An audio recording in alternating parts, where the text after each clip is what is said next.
bed and cry whenever any innocent dies. Get your hands up here. 72. Come for 21. And what are you reporting? She was in the car sleeping. She's unresponsive. Okay. And who is she?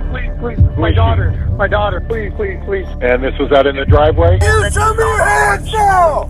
Stand up and walk towards us! Stand up now! Can you believe what just unfolded? Christopher Schultz is accused of leaving his 2-year-old daughter, Parker, in a hot car, leading to her death. The video opens with Schultz expressing disbelief over being treated like a criminal immediately after the tragic incident. So I'm being treated like a murderer? No. I just lost my video. Not at all. That's Christopher Schultz right after his daughter Parker was found in a hot car in their driveway. We have the footage and what Schultz told 911. This next part is simply unbelievable. Parker was found unresponsive in the family's driveway in Marana, Arizona, by her mother, Erica Schultz, who is an anesthesiologist. Despite desperate efforts, including CPR initiated by the parents and continued by arriving EMTs, Parker could not be revived. From work on July 9th and found their daughter in a car in their driveway. Parker was only 2 years old, and Schultz had left the little girl in her car seat after returning home hours earlier. Things take a dire turn here. During a 911 call, a distressed Christopher informs the dispatcher that his daughter is unresponsive. He mistakenly claims he left the air conditioning on in the car, a point later contradicted by police findings and further investigations. Erica returned home and asked where Parker was, and she wasn't in the house. And what are you reporting? She was in the car sleeping. She's unresponsive. And who is she? Please. Who My is she? daughter. The gravity of the situation is palpable. Body camera footage from first responders shows Christopher pacing, distraught and overwhelmed, as medical personnel attempt life-saving measures on his daughter in the background. Blurry at many points, but you can see Christopher Schultz pacing in the background, his hands around his head. Oh, yeah, let's see some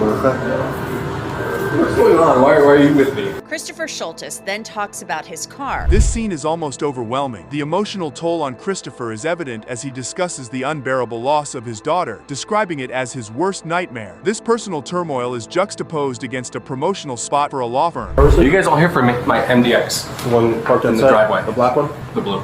No, blue. Are you guys here for me? We're... We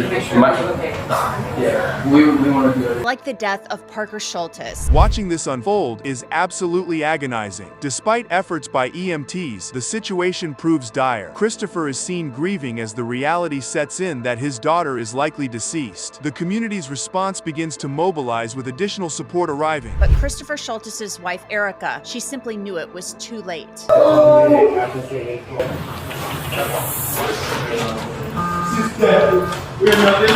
How could things possibly get any worse? As the police treat the scene with forensic care, they prevent Christopher from leaving or altering his state, emphasizing the seriousness of the investigation. He expresses a desperate need to be at the hospital with his wife. Now, as you saw, Christopher Schultz got a glass of water and stood there, somewhat in shock. Then his wife called him and told him that she wanted him to come to the hospital. We're just gonna need to get a statement from you about what happened. Every parent's actions have consequences, and this is no exception. Christopher recounts his version of events to a detective, including his claim of regularly checking on Parker, though this is later refuted by video evidence showing she was left unattended for a significantly longer period.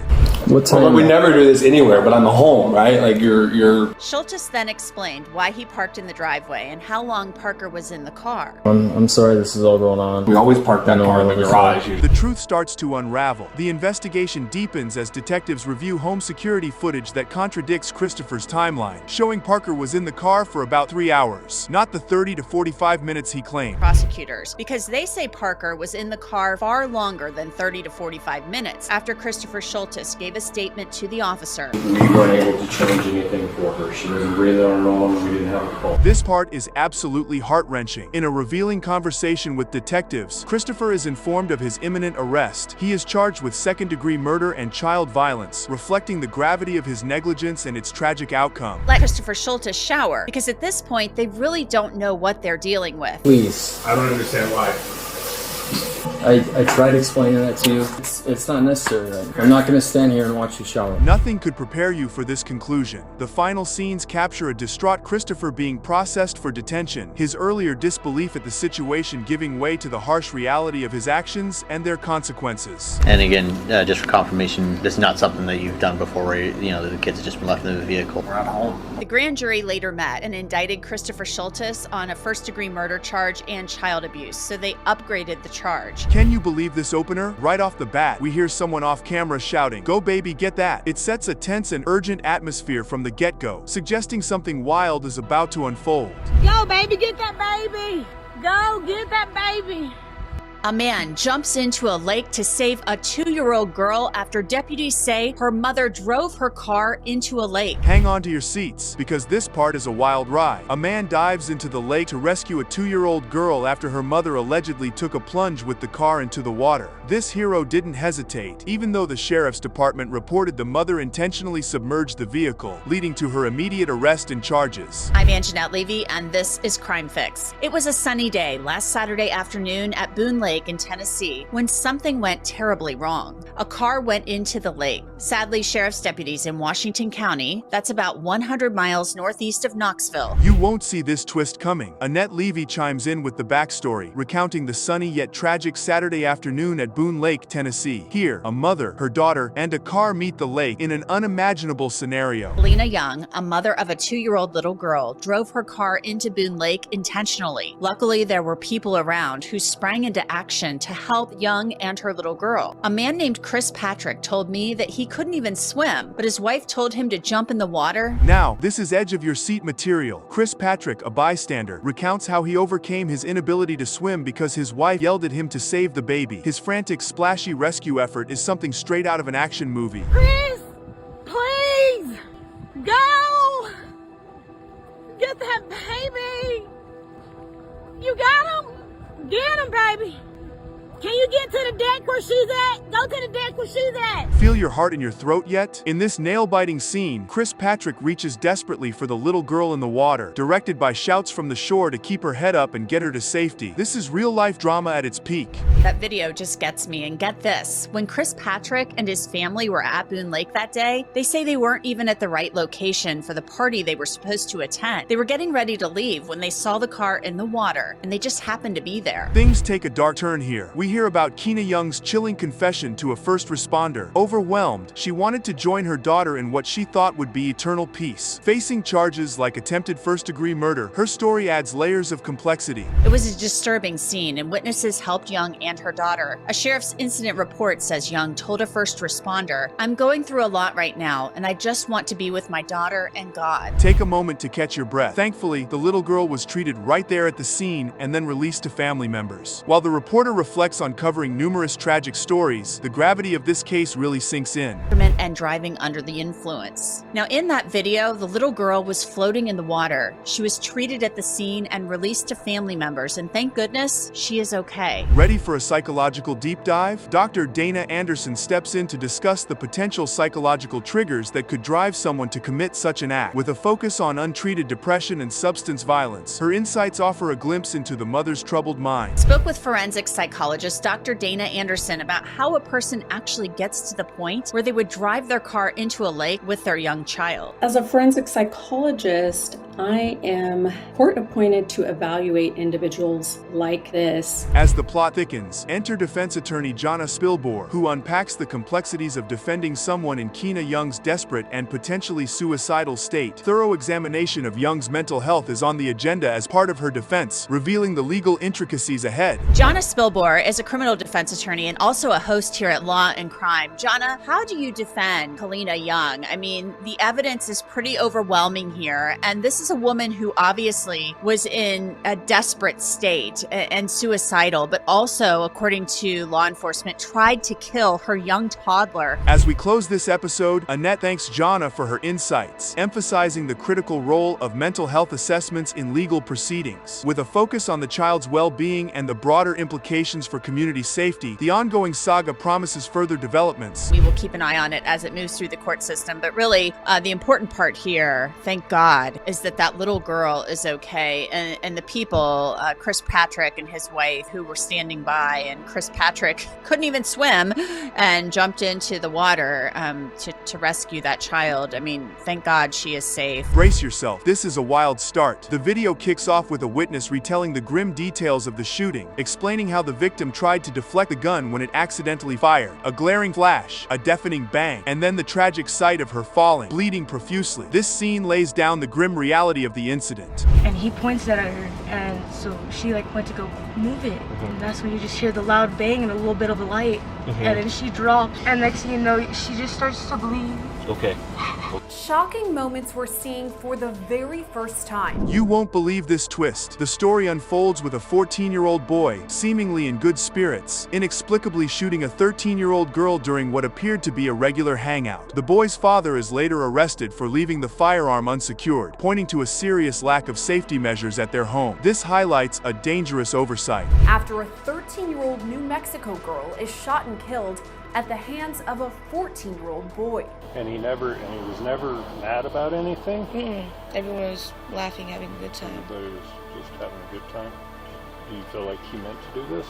I don't know, because if I think about it, he didn't seem mad or anything, but then... This next part is absolutely devastating. Captured on body cam, the father receives the worst news possible from EMS, the confirmation of his daughter's death. His reaction is deeply moving, showing the raw, emotional toll such a loss takes on a family. This crucial moment captures the profound grief and shock. You have a few that are out. Okay, with that right there. Have your hands, put your hands on your back. The newly released body camera video also shows the heartbreaking reaction of the girl's father when he learns for the first time his daughter was murdered. The chaos that follows is both frantic and poignant. We see first responders and police trying to manage the aftermath as the victim's brother is overcome with distress. Officers urge him to stay calm to let them do their jobs, highlighting the tension and high emotions at the scene. This segment shows the critical need for composure in the face of crisis. There, officials find 13-year-old Amber Archuleta shot and injured. Video captures her brother frantic, asking whether she's still alive. And I'm going to have to ask you, bro. What you're doing right now is not helping. I'm going to need you to either go sit down over here or just give us a second, okay? Get ready for some jaw-dropping revelations. As law enforcement begins to interview witnesses, more details about the events leading to the shooting start to come to light. It becomes clear that the atmosphere was casual before the boy nonchalantly pulled out a handgun, leading to the tragic shooting. This part is key in piecing together the mysterious circumstances of the incident. But as law enforcement begins speaking with witnesses, a different story comes to light. We were all chilling, having a good old time, and we just like went to the backyard and like we're done messing with these goats and shit. And we ended up going to the front, and we ended up going back into his house. Things get even murkier here. In the aftermath of the shooting, there's a desperate attempt to concoct a drive-by shooting story to mislead the police, with the boy's father deeply involved. This captured body cam discussion exposes attempts to obstruct justice right after the tragedy. This segment is crucial as it shows the depth of the deceit attempted. Before I speak to you, I'm only going to ask you two things, but before I speak to you, you have the right to remain silent. Anything you say or do will be used against you in a court of law. You have the right to an attorney.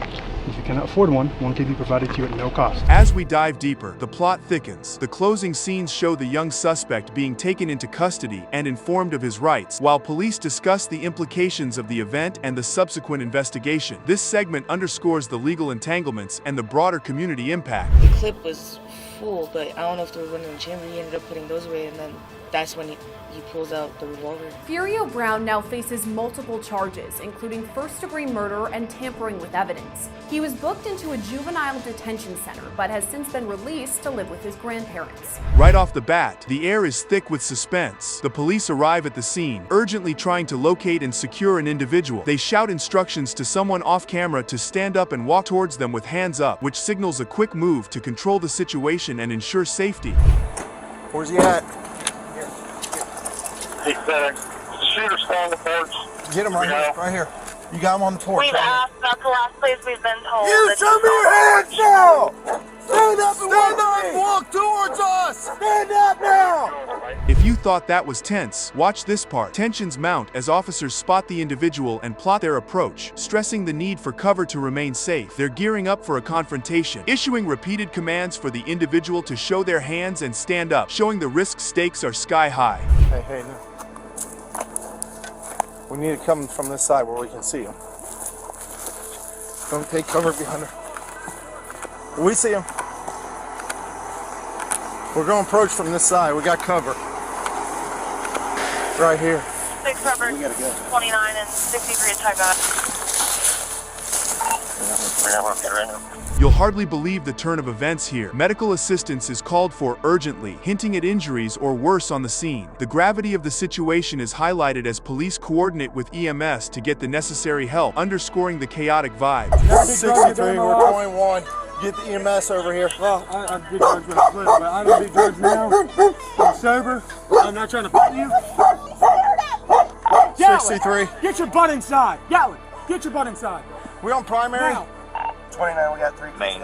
Briefly, things seem almost calm. There's a moment of interaction between police and a subdued individual reassuring officers he's unarmed and no threat. This part shows the officers managing to keep the peace while handling individuals involved with care. What are you doing, man? Hey, pretty copy on there. Can I roll over? I ain't gonna hurt you. I ain't gonna hurt nobody. You got anything on you? No, I ain't got nothing, man. Phone, that's it.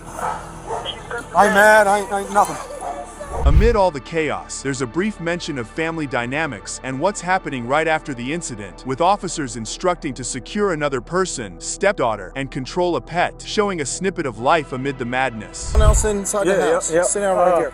My daughter, she ran over to the fire department. Sit down. It's my stepdaughter. Put him in the cage. This is real.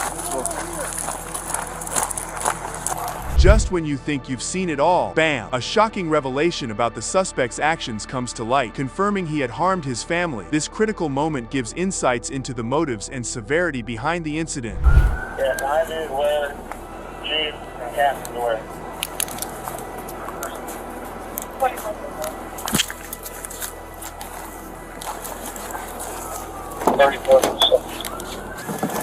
Hold on.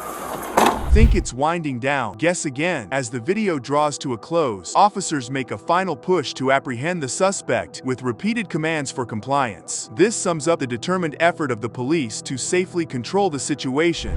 Moving, hold it. Stand up! Stand up now! Stand up! Stand up! Go! EMS received an air carrier is going to go ahead and fly whenever any units can advise. Get your hands out here. 72. Come for 21. It's in the air. Just when you thought it was a normal day, Patrick Clancy found his children, Dawson and Kellen, face down on the floor, unveiling the initial shocking scene. This stark moment turns the ordinary into the unimaginable. Dawson and Kellen were face down on the floor. Cora was on her side with her torso turned towards the floor. He removed the bands and begged them to breathe. He continued to scream uncontrollably and screamed for officers to come to the basement. You won't believe your eyes here. Cora, another child, was found on her side, twisted slightly toward the floor. This grim find suggests a violent struggle or a morbid placement post-assault, adding a layer of depth to this already tragic tale. We're learning more gruesome details about the murders of 3 young Massachusetts children as their mother, Lindsay Clancy, is charged in their deaths. In Clancy's first court appearance since the murders, she appeared virtually from her hospital bed. Talk about a high-stress moment. In utter panic, Patrick screamed for officers to come to the basement. His frantic cries for help paint a vivid picture of absolute urgency. A whiteboard because she was still temporarily intubated. One of the first questions that Lindsay Clancy asked was, "Do I need an attorney?" She knew that she had murdered her children, and she had the clarity, focus, and mental acumen. Just when you thought it couldn't get any worse. As the first responders arrive, Patrick blurts out, "She eliminate the kids," pointing an accusing finger at Lindsay Clancy. This bombshell adds a twist that turns the case on its head. Lindsay Clancy meticulously planned the deaths of 5-year-old Cora, 3-year-old Dawson, and 8-month-old Callan before attempting her own suicide by jumping out of a second-story window. No one could have predicted this twist. From her hospital bed, Lindsay Clancy makes her first court appearance, paralyzed and unable to speak, a shocking image against the severe accusations she faces. Interacted with a receptionist, nursing staff, and a doctor. There were apparently no issues with the defendant's demeanor or behavior as she completed the appointment and was allowed to leave with Cora without any issues or concerns. Here's where it gets even more tragic. After the alleged elimination, Lindsay attempted to end her own life by jumping from a second-story window. Her desperate act reflects a troubled mind and sets the stage for an even eerier atmosphere when Patrick returns home. The defendant sent photos to her mother and to the defendant, to her husband. She texted with them. Nothing in the text was out of the ordinary or any sign of any distress or trouble. After that, prosecutors say Lindsay Clancy searched for the 3V restaurant in Plymouth. Nothing could prepare Patrick for this silence. Returning home to a quiet that's too quiet, he immediately senses that something is dreadfully wrong. This deep silence sets off alarm bells, marking a turning point point in this tragic story. He actually called her cell phone at 6:09 p.m. looking for them, and she did not answer. He went to their bedroom on the second floor and the door was locked. He was able to open it, and when he looked inside, he saw blood on the floor in front of a full-length mirror in the window open. This is every parent's worst imaginable scenario. Discovering the unspeakable tragedy, Patrick's interaction with emergency services reveals the depths of his despair. His heart-wrenching ordeal captures a nightmare turned reality. Cora and Dawson were pronounced dead at the hospital the same day. Baby Callan was rushed to Boston Children's Hospital but died 3 days later. Ahead of their deaths, prosecutors say Clancy spent time in the hospital for mental health issues, but was being treated for her symptoms. Mind-boggling doesn't even start to cover it. The prosecutors claim Lindsay meticulously planned this horror, using Apple Maps as part of her chilling strategy. The cold, calculated nature of this accusation makes you rethink everything you've seen so far. And she used Apple Maps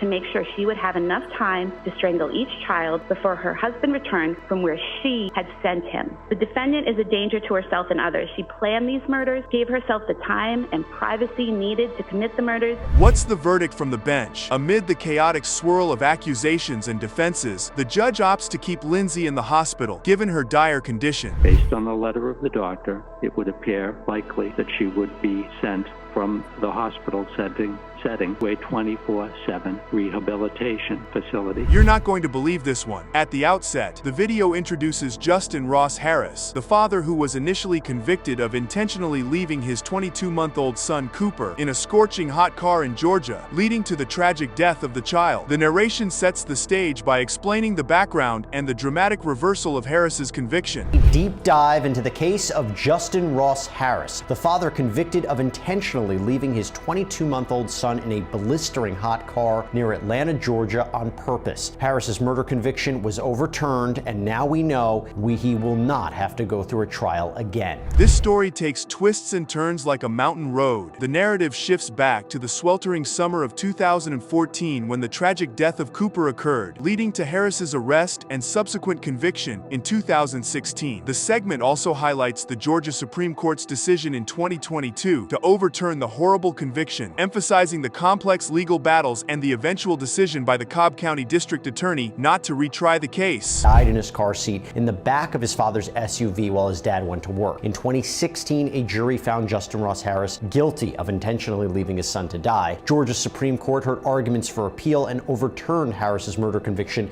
in 2022. Hold on to your seats, folks. This part delves into the harrowing details of the day Cooper died. Harris discovered his son in the car after driving around, pulling over in a panic when he realized Cooper was still in the back seat. The immediate response by bystanders and the swift arrest of Harris that evening are highlighted, providing a dramatic insight into the critical hours of the case. Search warrants claim that Harris searched for hot car deaths online. The defense argued he clicked on a trending video about dogs dying in hot cars. It's been also revealed that Harris was sexting with at least 6 women on the day that Cooper died. One of his exchanges was with a 16-year-old, so he was also charged with sex crimes. This next bit is a real doozy. The video discusses the relocation of the trial due to intense local scrutiny and Harris's conviction on all counts, including additional charges of intimate violence crime. This part of the narrative outlines the broader scope of the legal challenges Harris faced, beyond just the violent charge. He moved the trial from the Atlanta area to coastal Georgia, and a jury found Harris guilty on all counts. Now, this case had the metro Atlanta area in its grip for months. Ross Cavett was a reporter in Cobb County who had witnessed every part of this case. You think you've seen media circuses? Think again. Ross Cavett, a reporter who covered the trial extensively, shares his personal experiences and the emotional toll of covering such a high-profile case. His insights reflect the public fascination and the media frenzy around the trial, adding depth to the understanding of its impact on those involved. The district attorney's decision not to retry this case, I understand, because much of what they used to get to the jury where they were has been taken away by the Supreme Court, so I understand the decision. I also understand the emotions involving that. I'm good friends with one of the former prosecutors in that case, who I know he is upset about it. Just when you thought it couldn't get any crazier, here, legal experts discuss the decision not to retry Harris for eliminating him. They explore the ethical considerations and the implications of the Supreme Court's ruling on the admissibility of certain evidence, which significantly influenced the decision not to pursue a retrial. Attorney Mike Korabanex. Mike, I'll start with you. Welcome to the program. You're also a former prosecutor, so what do you think of this decision? decision not to try Harris again? Well, I think it's part of the responsibility as a prosecutor. Trials are not made for people to win or lose. If you're into legal drama, you'll love this part. In this segment, further discussion about the evidence, particularly Harris's computer searches and behavior, provides a window into the strategies employed by both the defense and the prosecution. This highlights the contentious debates over what evidence should have been permissible and its potential impact on the jury. To retry the case, what stood out to you? Well, I understand the decision, but I definitely think there's enough there. Two things. First, that timeline, and then also those computer searches. The timeline was when he dropped himself off at work, he left his child in the car. Every twist in this tale is more mind-boggling than the last. The video touches on the Georgia Supreme Court's review of the case, focusing on the arguments for overturning Harris's conviction and the significance of extramarital evidence in the original trial. This moment encapsulates the legal complexities and the judicial reasoning behind the decision to overturn the conviction. I do think that some of that should have gotten in. It reminds me actually of the Alec Murdaugh case because frankly, those financial crimes, that was a big issue. The judge let it in and apparently,